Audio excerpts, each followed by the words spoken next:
Greg is an interesting character. One would read his resume and it reads like a success story, except you're only looking at the mountain peaks. You're not looking at the valleys.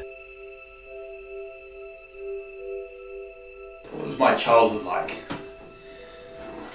As a kid, I never really fitted into the school system. I had a vivid imagination, but at the same time, it didn't really fit with what the basic school structure was. You know, the teachers didn't like me. My kindergarten teacher said to my parents that I would be the reason she quit the profession.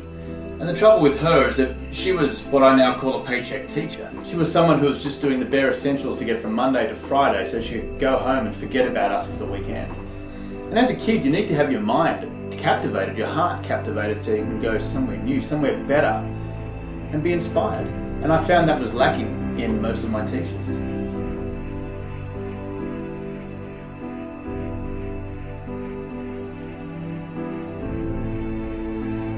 You know, I was a skinny kid, and it was putting me behind in my sporting endeavours, and you know, I was getting bullied slightly because of different things, and so I decided to change.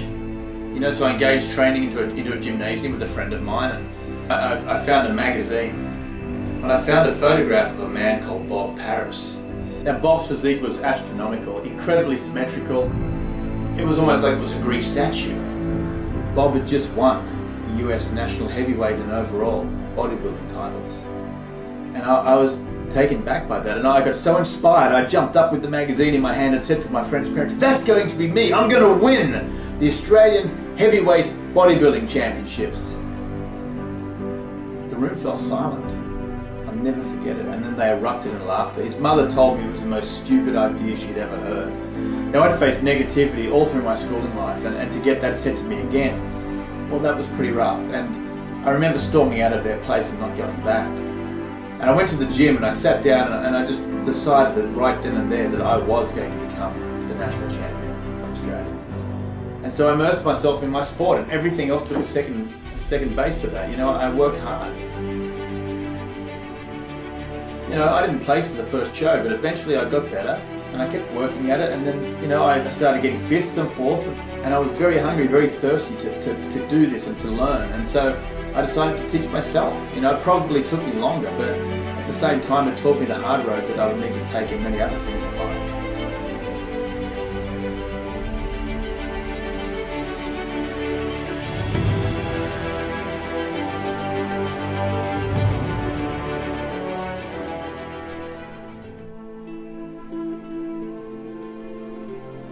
And I was in the best shape of my life. 1 week out from the competition, I was under the leg press pushing out a very heavy weight, and my right knee collapsed under the weight, and it was a crunching sound I'll never forget. And I just rolled off the leg press onto the floor, and I just felt my world coming down around me. And when they took me to the doctors and to the medical guys, the sports doctors, a good friend of mine, Radley, was a sports doctor, and he looked at me and said, "Mate, I'm sorry, but it's over for this year." And I just couldn't take that as an answer, and I decided at the time that I had to do whatever it took to get on stage that weekend because I wanted to win. And this was my shot. And I knew if I didn't do it now, I probably wouldn't do it. And I just grabbed him, I pulled him in close, and I said, "Radley, anything that you can do to get me on stage, I'll do it, whatever it takes." So he said, "Well, it's not common practice, but we'll do this." And so he slid a 19-gauge needle under my kneecap, and we drained out 2.5 cups of fluid, iced it and strapped it, and I went back to the gym. It was excruciating, but we did that every single day leading up to competition day, where I managed to get out on stage and win the national championships.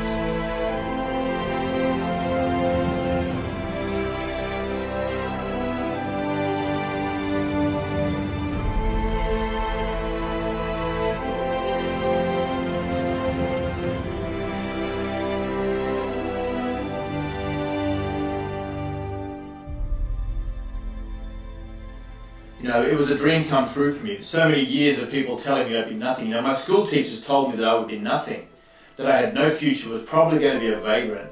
And to hear all of that over so many years and then suddenly to be able to win something like a national championship was astounding to me. So I was blown away. The next day I went back to my friend's place. I hadn't been there for years, and I knocked on the door. His mother answered, and I just handed her the trophy. smiled and walked away.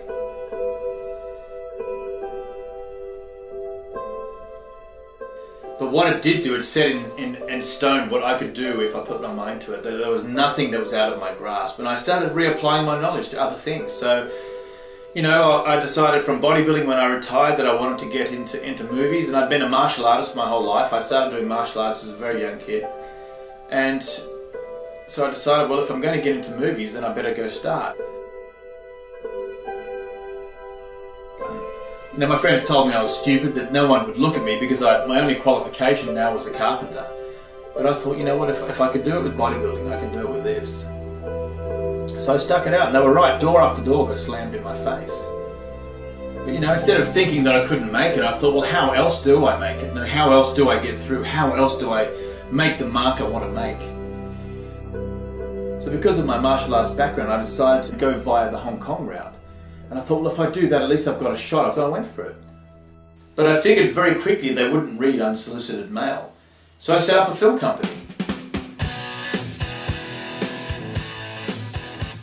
It was funny at the time though, because I didn't know, when I started calling the film companies, I didn't have the money to fly to Hong Kong. I didn't have a clue how I'd get there. But at the same time, I knew that I would. When I got in contact with them after I'd sent them all my stuff, and I said, look, you know, this guy will be coming over, we're representing him. I didn't say it was me. We're representing this guy, he's coming to Hong Kong, he's a great martial arts, very physical. He's coming over there to meet and greet everybody, you know, would you be willing to see him? And everybody said yes, including Jackie Chan's people. And it went from there, and I just started getting interview after interview, and things started going quite well. I started studying Mandarin at college at nights, and I went to Hong Kong, you know, in May of that year, and you know, started trying to get through into the film industry. But that was the start point, and then some of that eventually started to fall apart, and I had to come back to Australia. And it was then I met Dr. George Miller, you know, and George and I became good friends, and we started doing some writing work, and we were writing a film together when then Mad Max came up, and for me it was about 1999, and so I started getting into the combat style part of Mad Max, doing the fight choreography and the weapons advising work. And you know, it started moving forward, then it fell over because of the war. And so George asked me, I went back to writing this screenplay, and George rang me one day and he said, look, we need you. I said, what for? He said, well, do you want to direct Happy Feet with me? I said, yeah, that'd be great. You know? I said, you know, I know nothing about this. I've never made a CG movie, my computer expertise is almost zero. He goes, yeah, but you'll figure it out, you're a smart guy. And so I went in there and I wondered what I'd done. I got home that night and I said to my wife Debbie, I said, you know, I have no idea what I've just put my name down for. You know, they met the digital directors with me, and the stuff they're talking in these acronyms, you know, BMO, Bobject, VATFile, and all this stuff, I had no idea. But the way I got through is I was very honest with everybody. I decided to tell the artists that I knew nothing about CG, and I said that to them. I said, but together, we will learn this process and design a film that's fantastic. And it took a lot of work, but we got there. And by the end of Happy Feet 1, I was probably one of the world leaders in running that CG stuff.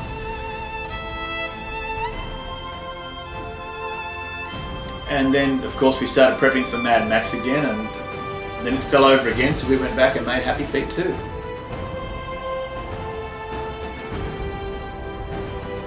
And then finally we got the shot to make Mad Max in Africa in 2012. And so my family and I all uprooted and went across to Namibia, and we shot Mad Max over there. I designed all the fight action, all the weapons action for the film, all the gunfighting, and I trained all the actors for the film, and it was a really interesting process.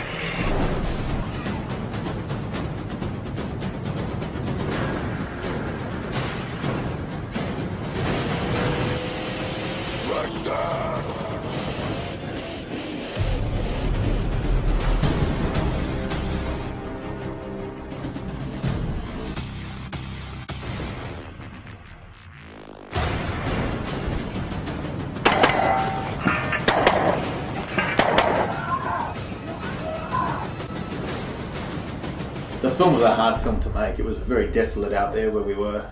I loved working with the actors, I loved doing that stuff, but it made it a very tough process. Long days, long journeys.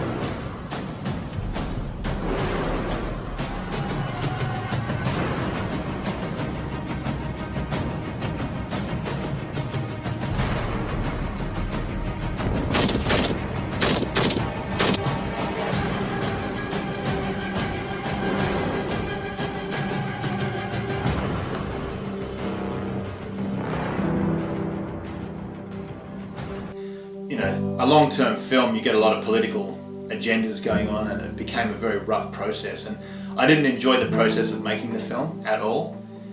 I loved working with the actors, I loved doing that stuff. There was so much underhand, you know, it's hard to say without just underhand work going on, that people trying to undermine each other and trying to stifle each other, that it made it a very tough process.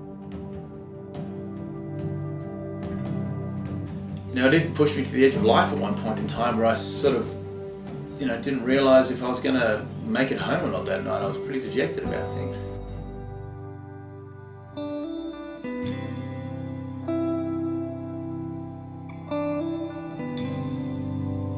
And it was a suicide, and it was very interesting having had the same thought processes to a point myself. It was an awakening. You know, sometimes it takes life to push you to the edge to bring you back. So I decided to come back. They'd shuffled all the workers up into this one big area, and they all just sat around. No one knew what to say. Now, unfortunately, in my life, I've been through quite a number of suicides with friends, you know, one extended family member, and it's a rough situation. And I'd done a lot of looking into it, a lot of researching because of that. And so I got up and spoke for about 25 minutes to the guys about how it happens, why it happens, and how quickly you can descend into that point of life where there's no return. And it was amazing. It was an amazing feeling being able to change that. At the end of my speech, I said to the guys, if anybody here is thinking any of these same thoughts, please come and see me, and I will take you to help myself.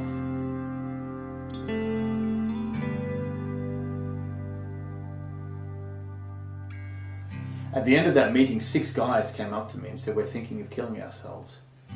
And we did. We took them straight to help. And I think that day we lost one person, but we saved 6. And what it did to me is it gave me more purpose for life. You know, I'd always been a good sportsman, everything else, but then I thought, now there's a reason for my winning. There's a reason for why I do these things, because I can re-inject it into the community and into the world and make it a better place, you know, and it changed my level of thinking.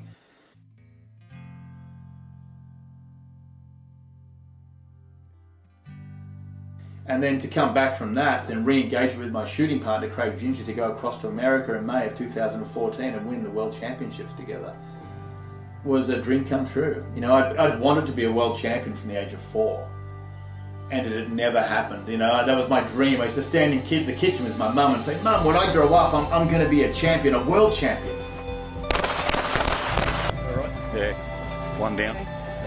Yeah. Good. It's good. Good start.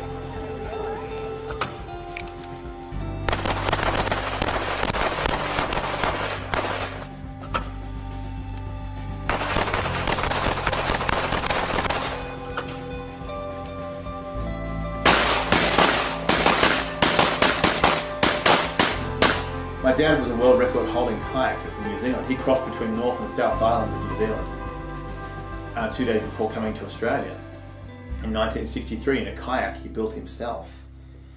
You know, and the old record was 5 hours, 14 minutes, and on that day in May, my father shattered the record. He did the crossing in 3 hours, 40 minutes.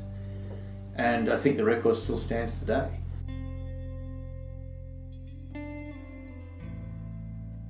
So it was rather astonishing that what he could do. And my father can't swim, so it made it even better. And it was a great guide to life for me, because Dad was always a dreamer in that respect and just decided to go after his stuff, and that was always him. And so I guess some of that rubbed off on me to a point where I decided to do something I was always too stupid to realise I couldn't. And that's the process of living, the process of life. And I mean, the only guidance I can give to anybody is, if you've got a dream, just go for it, because the first step, everyone makes it the hardest step, and it's always the step they think about so much, and they talk themselves out of it, and they don't give themselves a true shot at it. They go, oh, well, I tried once and it didn't work. It's like, well, it's going to take you a lot more than once. But if you don't even take that first step, if you don't even give it your best shot to start with, and know the fact that you're going to be bad, know the fact that you aren't going to have the necessary skill sets because you're working on a conscious level, not subconscious. You know, a conscious level of thinking is when you start doing anything and you have to think a lot about it. But over time, as we develop a skill and get better, it becomes subconscious, more like breathing. And we don't have to think about what we're doing, it just naturally happens. And that's what it becomes. You know, you start off thinking about everything, But if you realise that stuff's going to be tough and the things are going to be hard and you're going to struggle with a skill set and you're not going to be any good at it, don't just think you're going to walk out the gate and suddenly be world champion, because it won't happen. You've got to put the time in and the effort in and realise that it's an up and down path, and you're going to have some rough times, but you're going to fight back to the good ones. And if you're willing to go through those steps and take that hardship and the ridicules, because no one understands it, I seriously tell you that now. My friends, not one person at the time when I was a kid, understood or even helped or assisted in what I wanted to do. They thought I was an idiot. They all said that. They used to call me a fantasy man, all kinds of stupid names. My nickname in high school was Flex. The teachers used to make a joke out of me because I was trying to weight train and become big. You know, and that sort of always was around me, but it gave me fuel. I turned that into a positive and thought, you know, if they're going to drill me about this stuff, I'll dish it back to them. You know why? Because if I get successful and I do this, then they're going to shut their mouth. And you know what? They did.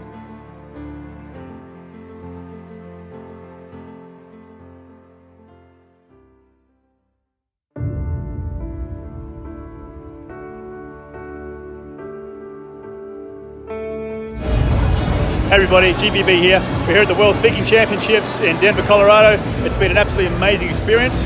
I've got my wonderful family here. It's been a great time. We're about to watch the World Championships in public speaking. This year I was amazingly happy to receive my accreditation, making me, I think, the 82nd person in history to get it and the first Australian speaker in history to receive it. Greg Van Borssum.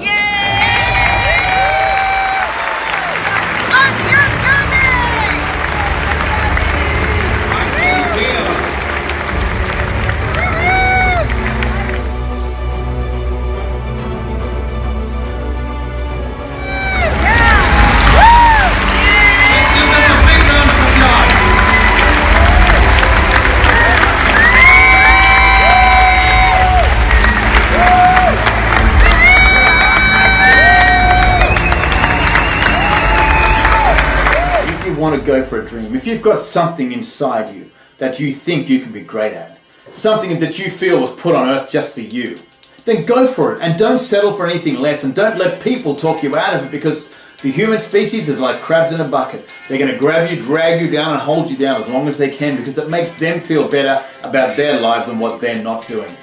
To have the tenacity to step up, have the tenacity to go through those hard times and fight your way through to the front. Because if you do that, I promise you, your life will be worthwhile. That's all I've got to say on that.